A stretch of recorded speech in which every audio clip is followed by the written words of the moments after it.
శ్రీ రేణుకా ఎల్లమ్మ తల్లి జ్యోతిష్యాలయం ఫోన్ ద్వారానే జ్యోతిష్యం చెప్పబడును.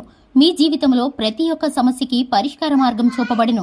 విద్య, ఉద్యోగం, వ్యాపారం, విదేశీ ప్రయాణాలు, కోర్టు సమస్యలు, రాజకీయం, వ్యవసాయం, రియల్ ఎస్టేట్, ధనం నిలకడగా లేకపోవడం, ప్రేమ, పెళ్లి, సంతాన సమస్యలు, భార్యాభర్తల మధ్య కలహాలు, చెడు ప్రయోగం, ఇంకా ఎటువంటి సమస్యలకైనా 100% పరిష్కార మార్గం చూపబడును. ఈ సృష్టిలో దైవశక్తి ఉన్నది ఎంత నిజమో దుష్ట శక్తి ఉన్నది కూడా అంతే నిజం. గురువు గారికి ఒక్కసారి నమ్మకంతో కాల్ చేయండి. Phone number 9704864697.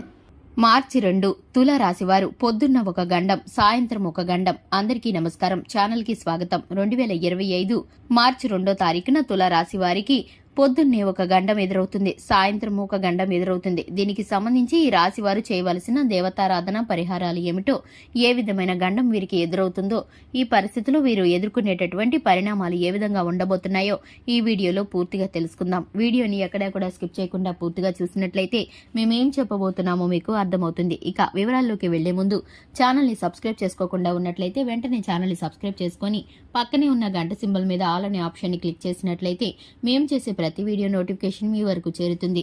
ఇక వివరాల్లోకి వెళ్ళిపోదాము. తుల రాశి వారి యొక్క వ్యక్తిత్వాన్ని కనుక చూసుకున్నట్లయితే తుల రాశి వారు సున్నితమైన మనస్తత్వాన్ని కలిగి ఉంటారు. ఎదుటి వారిని ఒక మాట కూడా అని ఇబ్బంది పెట్టాలని అస్సలు అనుకోరు. అలాగే వీరిని ఎవరైనా ఒక మాట అంటే కనుక చాలా నొచ్చుకుంటూ ఉంటారు. ఏ పని చేసినా మంచి చెడు ఆలోచించిన తర్వాతే నిర్ణయం తీసుకుంటూ ఉంటారు. చక్కగా పనులని బేరీజు వేసుకోగలిగిన శక్తి సామర్థ్యాలు కలిగిన వారు, ధైర్య సాహసాలు కలిగిన వారు, ఏదైనా కష్టం వస్తే సమయస్ఫూర్తిగా తెలివిగా సాల్వ్ చేయగలిగిన మంచి నేర్పరితనం కలిగిన వారు ఈ రాశివారు. ఈ రాశివారు కుటుంబ సభ్యులను ఎక్కువగా ప్రేమిస్తూ ఉంటారు, వారికి ఇంపార్టెన్స్ ఇస్తూ ఉంటారు. ఇక ఈ యొక్క రాశి వారు కుటుంబ సభ్యులతో పాటు ప్రేమ జీవిత భాగస్వామిని, అలాగే జీవిత భాగస్వామిని, స్నేహితులని వీరైతే కనుక ఎక్కువగా ప్రేమగా శ్రద్ధగా చూసుకుంటారు. ఇక ముఖ్యంగా చూసుకున్నట్లయితే 2025 మార్చి 2వ తేదీన ఈ యొక్క రాశి వారికి కనుక చూసుకున్నట్లయితే ఉదయం ఒక గండం, సాయంత్రం ఒక గండం ఎదురు కాబోతుంది.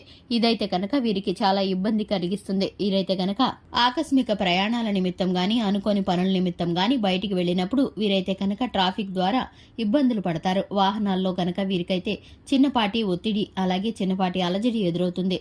మీకు ఉన్న స్ట్రెస్ కారణంగా ఫోన్ కాల్ మాట్లాడుతూ మీరు కనుక డ్రైవింగ్ చేస్తే కనుక మీకు చిన్న గండం ఎదురయ్యే అవకాశాలు అయితే కనిపిస్తున్నాయి. ఎందుకంటే కనుక మీరైతే కనుక ఉదయం ఒక గండం, సాయంత్రం ఒక గండం ఎదుర్కోబోతున్నారని చెప్పుకోవాలి.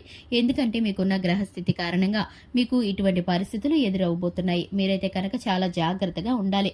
వాహనాలను నడిపేటప్పుడు ఫోన్లు మాట్లాడవద్దు. అలాగే ఆల్కహాల్ని సేవించి మీరైతే వాహనాలను నడపకండి. రాత్రిపూట సమయాల్లో కూడా మీరైతే వాహనాలను నడపకండి. అపరిచిత వ్యక్తులను మీరు లిఫ్ట్ అడిగినప్పుడు ఎక్కించుకోవద్దు. మీకైతే కనుక ఈ రోజు మీకు 2 గండాలు ఎదురు కాబోతున్నాయి. మీరైతే దూర ప్రయాణాల్లో ఉన్నప్పుడు కానీ, లేదా మీరు బయట పనుల నిమిత్తం బయటకు వెళ్ళినప్పుడు కానీ మీకైతే ట్రాఫిక్ మూలాన చిన్నపాటి యాక్సిడెంట్ మిస్ అయ్యే అవకాశం కనిపిస్తుంది. అలాగే మీకున్నటువంటి పరిస్థితుల కారణంగా మీ విలువైన వస్తువులు చోరీకి గురయ్యే పరిస్థితులు కూడా కనిపిస్తున్నాయి. ఈ యొక్క 2 గండాలు మీరు తప్పించుకోవడానికి, అలాగే మీకున్నటువంటి ప్రతికూలతల్ని అనుకూలంగా మార్చుకోవడానికి మీరైతే ఆదిత్య హృదయ స్తోత్రాన్ని పారాయణం చేసుకోవడం ద్వారా ప్రతి నిత్యం దినచర్యను ప్రారంభించేటప్పుడు లక్ష్మీదేవిని నిత్యము ధూపదీప నైవేద్యాలతో ఆరాధించడం ద్వారా చక్కటి ఫలితాలను పొందుకుంటారు. శివనామ స్మరణ మీకు మేలు కలిగిస్తుంది. అలాగే ఆ పంచాక్షరి మంత్రాన్ని మీరైతే శివాలయంలో మీ మనస్ఫూర్తిగా స్మరించుకున్నట్లయితే కనుక మీకున్నటువంటి ప్రతి కష్టము తొలగిపోతుంది. ప్రతికూలతలు అనుకూలంగా మరల్చబడతాయి. చూశారు కదండి, ఇది ఇవాల్టి వీడియో. వీడియో నచ్చినట్లయితే లైక్ చేయండి, ఛానల్ని సబ్స్క్రైబ్ చేసుకోండి. Thanks for the watching.